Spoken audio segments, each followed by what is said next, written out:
Yo everyone, my name's Grenton, and if you don't know who I am, just look at the rest of my channel. I've been playing this game a little bit too long, for the last like 10 months. Math is hard. But in cool global news today, Amazon has released a business model epilogue, but they're just giving us some more information on the business model of the game as it comes to the West. So what's interesting about this is that in the past, for other titles that Amazon has published, there hasn't really been much control that they've had in terms of the monetization of the game. A lot of the Lost Ark bad monetization practices from Korea carried over to the global version. However, NCSoft has already started taking Amazon's feedback in terms of changes in their own client on Korea. So this is kind of Amazon's final sort of mass report on what the business model is going to look like in our region. So we're just going to jump right into it. So the business model epilogue, essentially what it's saying is, as Throne of Liberty prepares for early access and full release, we'd like to provide some additional information and clarity to a few areas from the original business model article. If you haven't seen the original business model article, I'm going to link it in the description. Go check it out.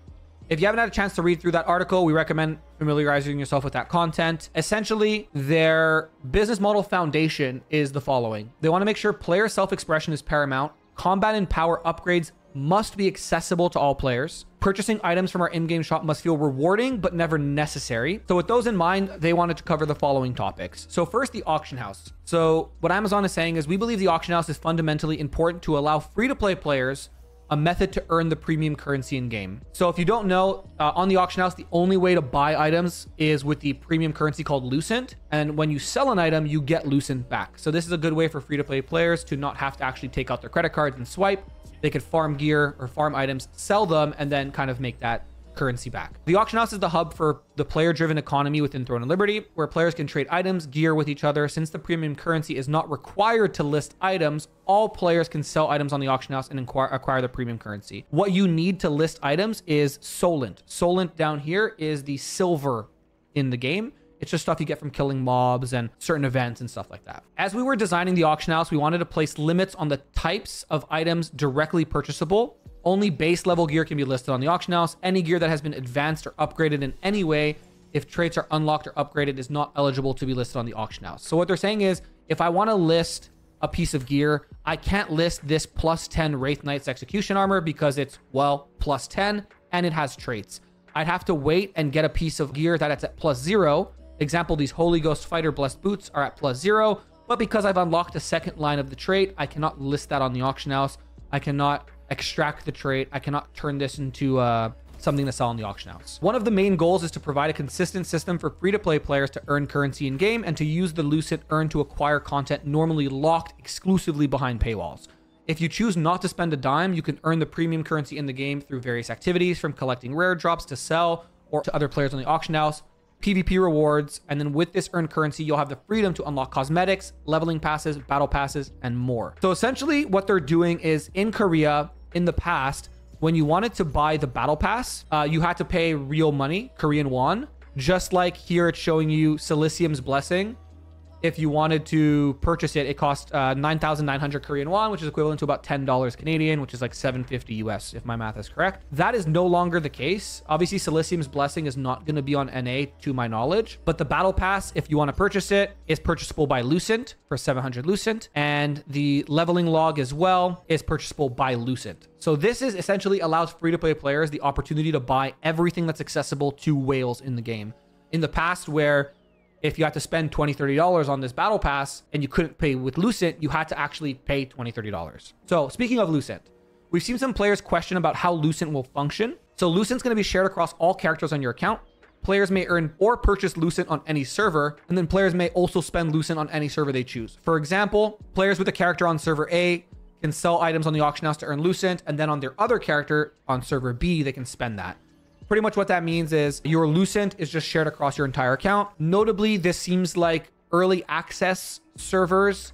If I earn Lucent on early access and then I decide to play with my friends on the regular fresh servers, it looks like I'm going to be able to use that Lucent, which could give early access players who decide to main a fresh server a little bit of an advantage early on. Count-wide cosmetics. Items of the following type will be shared across all characters, and those items include any cosmetics acquired through packs or purchased with real money or Lucent. Any cosmetics acquired through the early access packs. The outfit is account wide, but the style, dye, and patterns are character specific. Customizations options are also not account wide. And then any cosmetics that you get through Twitch drops. This pretty much confirms we're getting Twitch drops, which is cool. So pretty much all your cosmetics are going to be account wide. What's not going to be account wide is, for example, if I purchase an all black dye here and I spend the 9 dye to buy it, I'll only have the dye on this character, but I'll have the outfit on all my characters. That's essentially what they're saying. Please note that cosmetic items that are earned through gameplay or events will be character specific. Battle passes and leveling passes are also character specific, and the rewards in each can be used when we want to allow you to purchase up to 1 per character. So anything you earn in game is going to be only on that character, but anything you actually get through means of, real money or Lucent or Twitch drops will be for your account. The purchase and rewards of the battle pass and leveling are applied and earned on a per character basis, but the cosmetics obtained from them are account wide. So it looks like the cosmetics that you get in the battle pass and leveling pass are account wide, but anything that gives you an advantage or reward, so growth stones or polished crystals or marines and stuff like that, will be character specific. The first time you receive the cosmetics, they'll be saved to your account, and if you receive them multiple times, they'll remain in your inventory as an item that can be sold to a vendor. For Solent, cosmetics purchased from the in-game store will also be account-wide, meaning they can only be purchased once per account instead of per character. They mean that here, whereas you can see here it says per account, 1.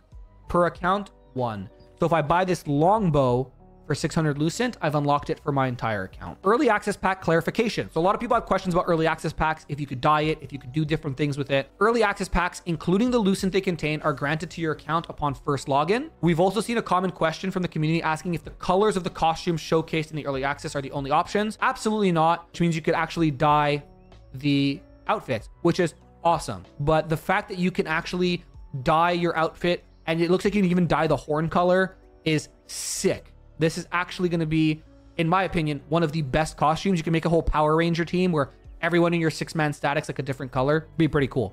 This is the other outfit, which, I mean, this one looks cool. And again, the accessories that you can remove off of the outfits, it looks maybe like here, it shows it here. The shawl looks like you take the entire shawl off, which in my previous video is kind of what I thought you were going to be able to do. So it's cool that I was right. Grenton's always right. Find the full cosmetics available in the early access packs in our showcase article. We're excited for you to set foot into Silicium and begin your adventure, blah, blah, blah, outro. So all in all, they kind of just doubled down on what they said in the past, where they said, hey, we don't want anything to be only earnable by whales. We want everything to be earnable by free-to-play players, whales, whatever the case may be. That being said, what I am still kind of curious about is the Lucent. If I make a character on early access, but all my friends were on the free-to-play servers, and I just grind a ton on early access, I have 5 days to get to level 50, which getting to level 50 takes about 8 hours. So technically I have like 4.5 days of just grinding and selling stuff to people on early access. Then I'd be starting on the free-to-play servers with maybe like a couple thousand extra Lucent. I could see that being a little bit problematic. Do I want them to completely gate the Lucent from early access and the Lucent from fresh start? Probably not, but that is the only kind of like quote unquote negative that I can get from this.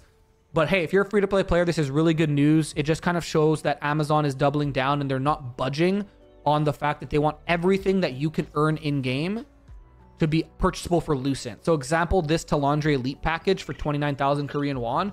If and when we get it on our region, I don't think it's going to cost 29,000 Korean won, right? I think it's going to cost a certain amount of Lucent.